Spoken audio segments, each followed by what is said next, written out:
जय माता दी दोस्तों, welcome back to my channel tarot 2.0। दोस्तों आज मैं आप लोगों को बताऊंगी कि वर्गो यानी कन्या राशि वालों की लाइफ 21 मई के दिन कैसी रहने वाली है। तो चलिए दोस्तों स्टार्ट करते हैं। आज के दिन रीडिंग होने वाली है पर्सन ऑन योर माइंड के लिए। जो भी पर्सन आपके माइंड में है, आपके एक्स, आपके करंट पार्टनर, आपके हस्बैंड, आपकी वाइफ, आपका कोई new person, crush, anyone. Okay, तो उनकी फीलिंग्स क्या है आपके लिए, यहाँ पर हम लोग चेक करने वाले हैं। तो यूनिवर्स प्लीज़ मुझे गाइड कीजिए कि मेरे व्यूवर्स के जो भी पार्टनर हैं उनके माइंड में उनकी क्या फीलिंग चल रही है। ओके, यूनिवर्स प्लीज़ मुझे गाइड कीजिए जो भी पर्सन है, पर्सन ऑन योर माइंड में मेरे व्यूवर्स के जो भी पर्सन हैं उनकी करंट फीलिंग्स, उनकी इंटेंशन, इमोशन, एवरीथिंग। भाई बड़ा पेन ही पेन दिखाई पड़ रहा है। ऐसी एनर्जी मिल जाती है तो आधी एनर्जी तो हम लोग की खिंच जाती है। बॉटम ऑफ द डेक आ चुका है एस ऑफ वैंड। शादी करना चाहते हैं, स्ट्रॉन्ग फाउंडेशन चाहते हैं, ग्रोथ चाहते हैं, सक्सेस चाहते हैं, बट बहुत तगड़ा चीट हुआ है, बिट्रे हुआ है, या फाइनेंशियल कंडीशन बहुत ज़्यादा ख़राब हो गई है, लॉस हुआ है तगड़ा वाला पैसे का, बिजनेस ठप हो गया है, जॉब चली गई है, मैरिटल लाइफ में बिट्रेल मिला है, लव में चीटिंग मिली है, खानदान में प्रॉपर्टी गायब कर दी किसी ने, ऐसा कुछ बहुत बुरा। ये पास्ट हो सकता है, या तो आपका या आप दोनों का। ओके, आपके पार्टनर के साइन है कैंसर, स्कॉर्पियो, पाइसीज, बस एक ही साइन है। ओके, एरीज, लियो, सजिटेरियस। तो चलिए टॉरस, वर्गो, कैप्रिकॉर्न भी ऐड कर लेते हैं क्योंकि ये तो कार्ड हम लोगों को देखना ही है। Okay, bottom of the deck की एनर्जी है। तो कर्क, वृश्चिक, मीन राशि, मेष, सिंह और धनु राशि, वृषभ, कन्या, मकर राशि, तुला, मिथुन, कुंभ राशि। सिर्फ एक ही साइन बच रहा है, तो सारे साइन वैसे भी इंक्लूड होते ही हैं क्योंकि रीडिंग कलेक्टिव है। ओके, 7, 20 एंड 5 नंबर आपके लिए इंपॉर्टेंट है, मतलब 275। 5 2 को ऐड कर दीजिए तब भी 7 बन जाता है। 77 आप देख रहे हो सकते हैं, या 257 नंबर आपके लिए इंपॉर्टेंट हो सकता है। 25 आपकी एज हो सकती है, 27 हो सकती है, 75 72 आपका बर्थ ईयर हो सकता है may be. Okay, don't let pride get in your way. आपसे सबसे पहले यही कहा जा रहा है कि प्राइड नहीं करना है। प्राइड कोई कब करता है, जब आप ज़्यादा खूबसूरत होते हैं, जब आप ज़्यादा फेमस होते हैं, जब आप ज़्यादा रिच होते हैं, चाहे फाइनेंशियली खुद से रिच हों, सेल्फ मेड पर्सन हों, या फिर ये भी हो सकता है कि आप फैमिली से रिच हैं। तो कहीं ना कहीं आपके पार्टनर आपसे वीक हैं, इसी वजह से आपसे कहा जा रहा है कि प्राइड को अपने रास्ते में लेकर मत आइए। ओके, हो सकता है कि आप प्राइड शो कर रहे हों, इसी वजह से आपसे मना किया जा रहा है, या ये आपसे कुछ कहना चाहते हैं लेकिन आप नहीं सुनने को तैयार हैं। तो यहाँ पर आपको प्राउड नहीं करना है। सबसे पहली बात, ये सब आपको गाइडेंस दी गई है जिस पे आपको फोकस करना है। Okay, work through your fears. आपके अंदर कुछ तरह के डर हो सकते हैं, जैसे कि मैंने आपको बताया था कि ये कोई चीटिंग बिट्रेयल आपके साथ हुआ था, ये कुछ भी हो सकता है, कोई ब्लैक मैजिक भी हो सकता है। बस एक ही चीज़ रह गई थी जो मैंने आपको नहीं बोली थी, ब्लैक मैजिक। हो सकता है कि पास्ट में किसी ने ब्लैक मैजिक किया, तो आप उससे भी निकल आइए कि ज़िंदगी भर कोई चीज़ आपके ऊपर इफेक्टेड नहीं रह सकती। अगर किसी ने आपका पैसा मार दिया था, किसी ने आपको प्रॉपर्टी में लॉस किया था, किसी ने आपका दिल तोड़ दिया था, किसी ने आपको बिट्रे किया था, तो अब निकल आइए उन चीज़ों से क्योंकि वो टाइम ख़त्म हो चुका है। एंड हर चीज़ की एक्सपायरी होती है, ऐसा नहीं होता है कि कोई चीज़ ज़िंदगी भर चलती रहे। ओके, तो आपको सारे डरों से निकल आना चाहिए क्योंकि अब आप बहुत सारे लेसन लर्न कर चुके हैं एंड अब आप पहले से कहीं ज़्यादा स्ट्रांग हो चुके हैं। Adjustment are required. आपसे कहा जा रहा है कि life is all about adjustment. Life में कभी भी आपको चीज़ें आपसे पूछ के नहीं दी जाती हैं कि आपको क्या चाहिए। वो सिर्फ आपके पेरेंट्स होते हैं जो आपसे पूछते हैं कि क्या चाहिए। इसके अलावा आपको कभी भी कहीं कोई पूछता नहीं है कि what do you want. Okay, तो यहाँ पर जब कोई पूछ ही नहीं रहा है तो सीधी सी बात है कि आपको एडजस्टमेंट तो करना ही पड़ेगा। ओके, चाहे वो आपके पार्टनर हों, चाहे आपके इन लॉज हों, चाहे वो आपकी सिचुएशन हो, आपको एडजस्टमेंट करना ही पड़ेगा। तो इसलिए जो चीज़ करनी ही है उसके लिए अपना माइंड अपना सेट कर लीजिए। क्यों? क्योंकि जब कोई ऑप्शन ही नहीं है तो फिर बेकार में अपना टाइम वेस्ट करने से कोई फ़ायदा नहीं है, या अगर आप बहुत ज़्यादा ओवर थिंकिंग कर रहे हैं तब भी कोई फ़ायदा नहीं है। तो ये सारे मैसेजेस आपसे यूनिवर्स कहना चाहते हैं क्योंकि आपके पार्टनर की कंडीशन कुछ इसी तरह की हैं कि आपको उनके साथ एडजस्टमेंट भी करना पड़ेगा, अपने डर पे काम करना पड़ेगा, जैसे कि ये आपका कास्ट, कल्चर, रिलीजन डिफरेंस हो सकता है, पैसों की दिक्कत हो सकती है उनके साथ, देखने सुनने में थोड़े से आपसे कम हो सकते हैं। तो कुछ चीज़ें ऐसी हैं जो आपके लेवल पे वो नहीं हैं, तो अगर नहीं है तभी तो एडजस्टमेंट करना पड़ेगा। तो वो तो आपको वैसे भी बिल्कुल इक्वल, कोई आपके जैसा तो नहीं खड़ा हो जाएगा ना आपके सामने। तो ये चीज़ है यहाँ पर। ग्रीफ हो सकता है कि आपके पार्टनर के पास कोई पेट हो, या फिर ये सिंगल डैड सिंगल मॉम हो सकती हैं। ओके,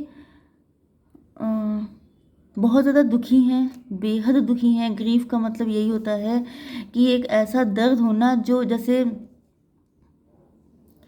चलिए छोड़िए शंकर जी का मैं एग्जांपल देना चाहती थी। जैसे शंकर जी के गले में विष जो है वो रुक गया है। इसी तरीके से कभी कभी सब लोग बहुत जब सैड होते हैं तो गले में कुछ लगने लगता है, अजीब सा एक पेन सा।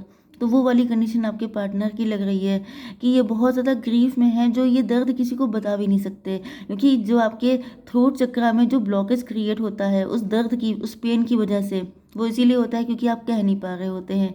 ओके, एंड यहाँ पर जो है ये वैनिटी, इनको लग रहा है कि आप घमंड में बहुत ज़्यादा आ गए हैं।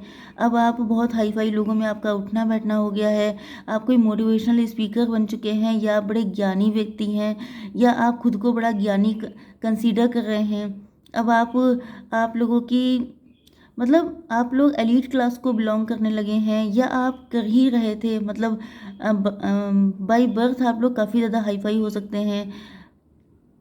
यस, लोगों को गाइड करना, गाइड, कोच, मेंटोर, ये सारी चीज़ें आपके अंदर हो सकती हैं। एंड अब आप काफ़ी ज़्यादा प्राउड हो चुके हैं, आपके अंदर बहुत घमंड आ गया है। यस, आइसोलेशन, आप जब से घमंड में आए हैं, आपने जब ये सब चीज़ें शो करना स्टार्ट किया है, ऐसा नहीं है कि आप वाकई में घमंड में हैं लेकिन होता क्या है कि जब ये लोगों की मेंटालिटी भी होती है, कई बार ऐसा क्या होता है, किसी को सक्सेस मिल जाती है तो वो कॉन्फिडेंट हो जाता है। ओके, एंड कॉन्फिडेंट हो जाने का मतलब ये नहीं है कि उसको प्राउड आ गया, उसको ईगो आ गया, लेकिन कई बार ऐसा होता है कि जब कोई अंडर कॉन्फिडेंट व्यक्ति बहुत कॉन्फिडेंस के साथ बात करने लगता है, तो यहाँ पे क्या होता है कि अब आप देख सकते हैं कि यहाँ पे लॉइन है, एंड यहाँ पे लॉइन का फेस मुझे बहुत हद तक इन्हीं के फेस के साथ मैच करता लग रहा है। तो आपकी पर्सनालिटी में तो चेंज आए हैं, आप काफ़ी ज़्यादा कॉन्फिडेंट हो गए हैं, काफ़ी ज़्यादा बोल्ड हो चुके हैं। बहुत सारे लोगों में, मतलब पहले हो सकता है कि आप अपनी फैमिली में भी खुल के ना बोल पाते हों, लेकिन अब आपके अंदर इतनी हिम्मत आ चुकी है कि आप 100-200 लोगों के सामने भी स्पीच दे सकते हैं, वो भी बहुत कॉन्फिडेंट के साथ। ओके, तो आपके अंदर ये जो सारे पर्सनालिटी में चेंजेस आए हैं, जो स्ट्रेंथ आई है आपके अंदर, तो ये आपका कॉन्फिडेंस है। लेकिन ये भी चीज़ होती है कि कई बार लोग इसको गलत तरीके से इंटरप्रेट करने लगते हैं। तो जब आपको इस तरीके से देखा है तो आपके पार्टनर और भी ज़्यादा अलोन सा फील कर रहे हैं, इनको ये आइसोलेशन में चले गए हैं। अब देखिए, ये इनकी भी दिक्कत हो सकती है। कई बार इंसान के खुद के पर्सनालिटी इशू होते हैं, वो किसी को बहुत ज़्यादा कॉन्फिडेंट देख लेते हैं, वो किसी को बहुत ज़्यादा ग्रोइंग देख लेते हैं।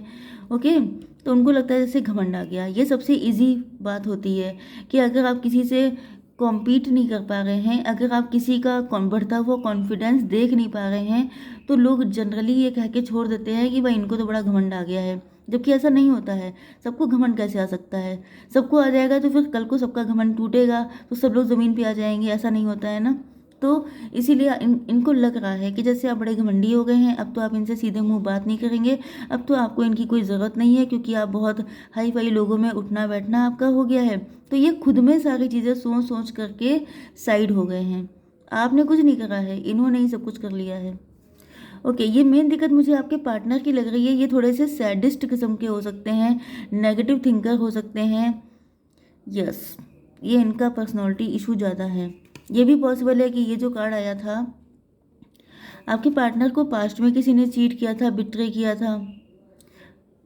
ओके, या फिर इनकी प्रेजेंट टाइम में कंडीशन बहुत ही ख़राब चल रही है, बहुत सारे लॉसेस से ये गुजर रहे हैं। तो इनको लग रहा है कि जब इनका वक्त ख़राब चल रहा है तो ऐसा ना हो कि आप भी छोड़ के चले जाओ, क्योंकि जब इंसान को सब चीज़ें गड़बड़ हो रही होती हैं लाइफ में तो उसे लगता है कि फिर कुछ भी नहीं बचेगा।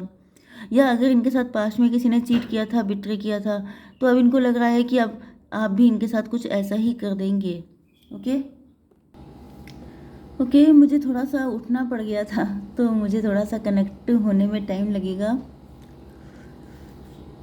इनके अंदर या तो आपके पार्टनर जो भी हैं, ये पास्ट में टेम्पटेशन की तरफ अट्रैक्ट हो गए थे।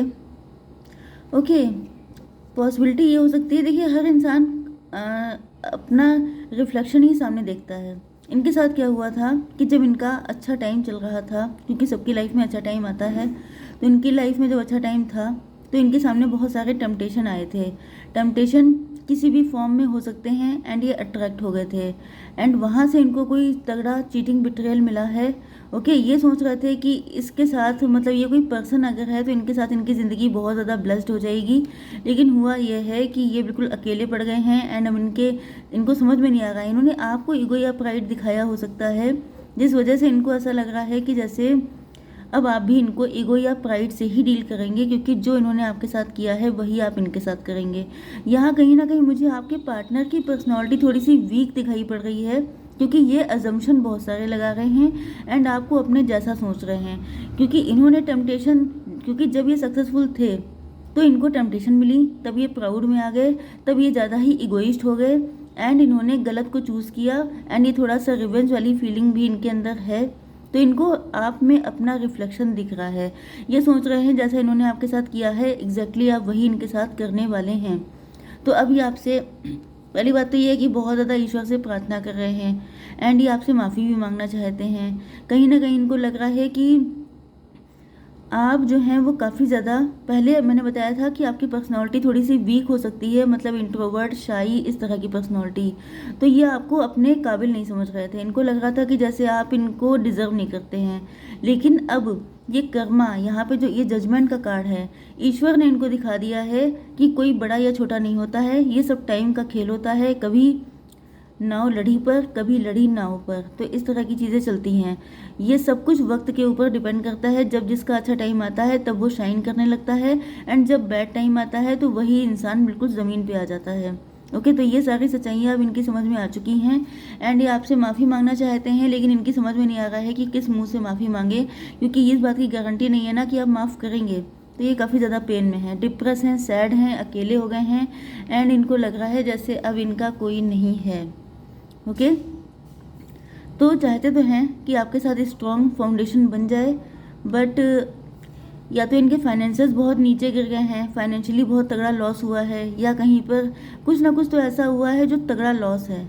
ओके, एंड अभी आपको देख रहे हैं बहुत ज़्यादा पावर में। अब इनको लग रहा है कि जैसे जैसे आपके हाथ में ये बैंड आ गया है, बैंड का मतलब कि अगर अब आपके साथ किसी ने भी आपको फॉर ग्रांटेड लेने की कोशिश की, आपको परेशान करने की, आपका फ़ायदा उठाने की कोशिश की, तो आपके पास भी बैंड है।